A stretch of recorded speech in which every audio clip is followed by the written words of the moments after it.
sou Ana Olivina Ver, parteira mexicana, com uma trajetória de quase 35 anos de partejar, de acompanhar partos e bebês e mulheres nascendo e parindo, assim como de ministrar cursos, workshops, seminários ao redor do mundo, em mais de 40 países já. E gostaria de dizer o seguinte, que a gente está passando esse momento muito delicado do nosso planeta, da humanidade,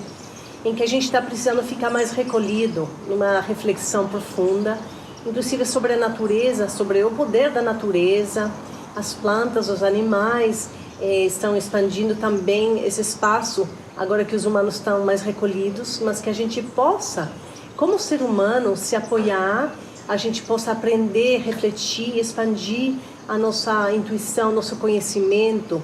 e a nossa capacidade de cuidar umas das outras e uns aos outros. Eu estou criando uns workshops virtuais para convidar vocês a participar e me acompanhar nesse aprofundamento dos nossos estudos, nas nossas reflexões e aprendizados no mundo do nascimento, e que a gente possa então expandir nesse momento de recolhimento, mas também de expansão. Venham comigo que eu vou mostrar para vocês como podem participar.